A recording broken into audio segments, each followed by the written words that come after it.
अखिलेश यादव और ब्रजेश पाठक के बीच में डीएनए बयान पर सियासी संग्राम जारी है। इस बीच में अल्पसंख्यक भाजपा मोर्चा के प्रदेश मंत्री जीशान खान ने चौक क्षेत्र में पोस्टर लगाया है।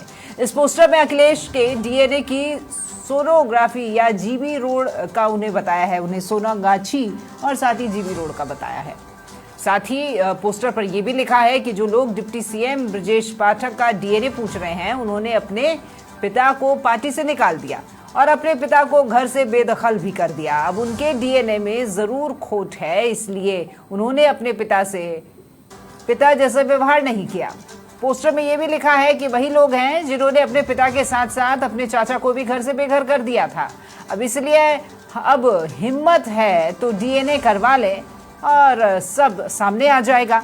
आपको ये भी बता दें हम कि ये पोस्टर हजरतगंज, आईटी चौराहे और प्रवर्तन चौक पर लगा दिए गए हैं।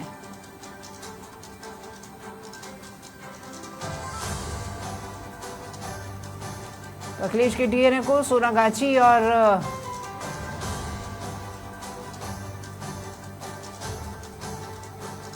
हजरतगंज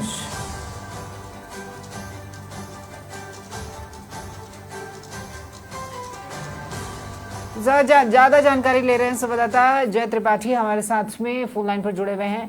जय, ये एक बहुत बड़ा स्टेटमेंट है कि अखिलेश का डीएनए को सोनागाछी और जीबी रोड का बता दिया गया है। ये जो पोस्टर वॉर है, इसको लेकर के आप क्या अपडेट?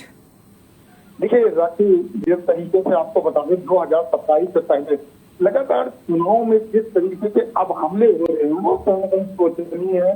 और आपको बता दें कि जिस तरीके से उप मुख्यमंत्री ब्रजेश पाठक, अगर हम बात करें तो लगातार समाजवादी पार्टी से बात करें, पार्टी के डीएनए से करने की लगातार बात करते थे।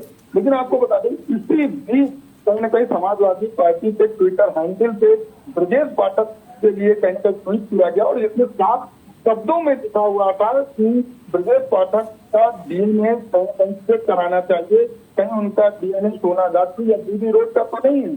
यदि अगर ऐसा है तो उसको सोशल मीडिया पर इनके अपडेट भी करें। उसके बाद लोगों में गुस्सा साफ नजर आया, जिस तरीके से गुस्सा नजर आया। छात्रों पंच की बात करें, वो लोग सड़कों पर उतरे, कई संगठन के लोग सड़कों पर उतरे। इसी बीच मुख्यमंत्री योगी आदित्यनाथ ने भी कहीं कहीं ट्वीट करते हुए जवाब दिया। यहाँ तक आपको उप मुख्यमंत्री केशव प्रसाद मौर्य भी अखिलेश यादव पर निशाना साधते हुए नजर आए। उसके बाद अगर हम बात करें तो अखिलेश यादव ने कहीं न कहीं इस चीज पर चर्चा की। उन्होंने कहा कि यदि अगर भारतीय जनता पार्टी की तरफ से इस तरीके की बात नहीं होगी तो समाजवादी पार्टी भी इस तरह की बात नहीं करेगी। लेकिन आपको बता दें इसी बीच जिस तरीके से ट्विटर की बात चली थी, अब अगर हम बात करें तो पोस्टर वार भी जारी हो गया है। आपको बता दें कि जिस तरीके से अल्पसंख्यक भाजपा मोर्चा से प्रदेश मंत्री जीशान खान ने चौक में, आईटी पे, हजरतगंज में एक पोस्टर लगा दिया है, उसको साफ लिख दिया है कि जिस तरीके से पोस्टर की आप ब्रजेश पाठक की डीएनए पूछ रहे हैं, उसके जवाब में उन्होंने ये कहा कि आखिर समाजवादी पार्टी की हम बात कर रहे हैं तो जहां जिन्होंने अखिलेश यादव को निशाना साधते हुए कहा, जिन्होंने अपने पिता को पार्टी से निकाल दिया, चाचा को बेदखल कर दिया, तो कहीं न कहीं ये जाहिर होता है कि इनका डीएनए किस तरीके से है और इस तरीके का व्यवहार है। वो व्यवहार ये बताता है कि आखिर डीएनए किसका चेक होना चाहिए। जिन चीजों को लेकर लगातार चर्चा चल रही है और लखनऊ में अगर हम बात करें तो कहीं न कहीं जोर शोर से ये चर्चा चलती हुई बनी है। और अगर हम बात करें डीएनए की तो डीएनए जिस तरीके चेक को लेकर लगातार ये हंगामा मचता हुआ नजर आ रहा है। 2027 से पहले अगर हम चुनाव की बात करें तो जिन मुद्दों पर, जिन चीजों पर कहीं ना कहीं चुनाव होना चाहिए, चुनाव को लेकर बात होनी चाहिए, वो बात होकर ना होकर कहीं ना कहीं आप देख सकते हैं कि इस तरह ट्वीट हैंडल से किस तरीके के डीएनए चेक जैसे ट्वीट करना, वहां लगातार पोस्टर वार करना, एक दूसरे पर कहीं ना कहीं अगर बात करें तो डायरेक्ट इज्जत पर हमला करना भी साफ दिखाई पड़ रहा है। लेकिन लोगों में जीशान खान ने जिस तरह का स्टेटमेंट दिया है, उस स्टेटमेंट में ये इशारा कहीं वो 2017 में जब राजनीतिक संघर्ष की बात चल रही थी सपा के अंदर, जब अखिलेश यादव और मुलायम सिंह आमने सामने हो गए थे, कहीं ये इशारा उस तरफ तो नहीं है? बिल्कुल राखी, जिस तरीके से 2017 में जब चुनाव चल रहा था उस वक्त की अगर हम बात करें तो इनके चाचा शिवपाल यादव ने अलग एक अपनी पार्टी बनाई थी, प्रगतिशील समाजवादी पार्टी उन्होंने बनाई थी। उस वक्त अगर हम बात करें तो उस वक्त भी उनके पिता स्वर्गीय मुलायम सिंह यादव उनको समझाते हुए नजर आए थे कि इस तरीके की ना करें, और चाचा और भतीजे दोनों ही मिलकर कहीं न कहीं साथ में चुनाव लड़े। लेकिन उस वक्त के वो हालात थे, उन्होंने अपने चाचा को बाहर का रास्ता दिखा दिया था। उसी वक्त अगर हम बात करें तो उस वक्त मुलायम सिंह भी नाराज हो चुके थे। जिस तरह के वो नाराज हुए थे तो कहीं नहीं अखिलेश यादव ने उनसे भी हल्का किनारा करते हुए नजर आया था। तो कहीं न कहीं उन चीजों को लेकर अगर 2017 के वो जो चुनाव की जो प्रक्रिया थी, उस वक्त जो हालात थे, जो माहौल थे, उसको लेकर कहीं न कहीं जिशान खान ने निशाना साधा है और उन्होंने कहा कि जो अपने परिवार का, जो अपने पिता का, जो अपने चाचा का नहीं हुआ तो वो किसका होगा। तो कहीं न कहीं डीएनए चेक करने की जिस तरीके से बात कर रही थी, एक के बाद एक हमलावर लोग नजर आ रहे हैं। जैसे कि जिशान खान ने भी आज हमला बोल दिया है।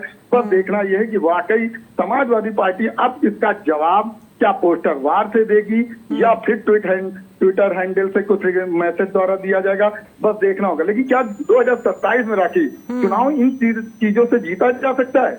कहीं न कहीं अगर हम जनता जो चाहती, जनता के मुद्दों पर कहीं न कहीं चुनाव जीता जा सकता है। लेकिन एक दूसरे पर हमला बोलकर इस तरीके से कहीं न कहीं अगर हम बात करें आत्मसम्मान पर अगर हमला करते हुए अगर चुनाव किया जाए तो कहीं न कहीं राजनीतिक माहौल इससे खराब होता है और जनता भी अब ये जान जाती है कि आखिर किस तरीके का राजनीतिक माहौल बन रहा है और जनता उससे कहीं न कहीं नाराजगी है। अब बस देखना है कि समाजवादी पार्टी क्या इसका कोई जवाब देती हुई नजर आती है या इसके आगे यहीं से ही ये मामला शांत होता हुआ नजर आएगा। जी ठीक है, ये तो मामले की बात हो गई है। मामले के अलावा अगर हम बात करें राजनीतिक छवि की तो एक राजनेता की छवि कैसी होनी चाहिए जय? एक राजनेता के पीछे जो है वो इतनी जनता खड़ी होती है, वो जो उसे जिताती है और वो राजनेता उसके लिए कहीं ना कहीं एक आइडल और आदर्श के रूप में होता है। जिस तरह की भाषा का प्रयोग हो रहा है तो क्या सियासत अब इतनी ज्यादा जरूरी हो गई है कि उसके लिए आप किसी भी स्तर पर आकर के खड़े हो जाते हैं?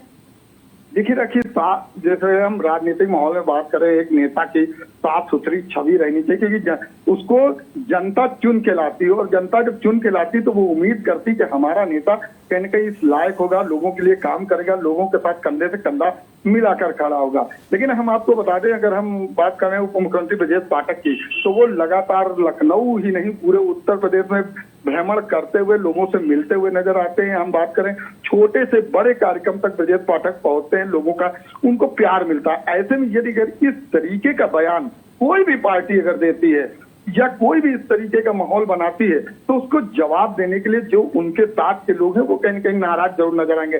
जिसके कारण ये हुआ कि लखनऊ में जब इस तरीके का माहौल बना तो लोग सड़कों पर उतर आए और जवाब देते हुए नजर आए। आपको बता दें, राजधानी लखनऊ में 5 से 6 ऐसे थाने हैं जिन थानों में मुकदमा भी अखिलेश यादव के खिलाफ इन चीजों को लेकर दर्ज कर दिया गया था। लेकिन आपको बता दें कि राजनीतिक माहौल में जिस तरीके अगर हम बात करते हैं चुनाव की प्रक्रिया को लेकर, तो चुनाव प्रक्रिया में अगर हम बात करें तो कहीं न कहीं एक दूसरे पे आत्मसम्मान पर चोट नहीं देनी चाहिए। चुनाव को चुनाव की तरह लेना चाहिए और राजनीतिक माहौल अब इतना खराब हो चुका है राखी कि अब आदमी इन चीजों की परवाह ही नहीं कर रहा है कि आखिर हम जो ट्वीट कर रहे हैं या जो हम बयान दे रहे हैं उससे सामने वाले के पर किस तरीके का असर जाएगा या उसके किस तरीके का सम्मान घातक होगा कि नहीं होगा। बस राजनीतिक माहौल में अपने को चमकाने के लिए आदमी ये सब चीजें बोल जाता है और लगातार इस तरीके के ट्वीट, इस तरीके के पोस्टर और इस तरीके के बयान आ जाते हैं।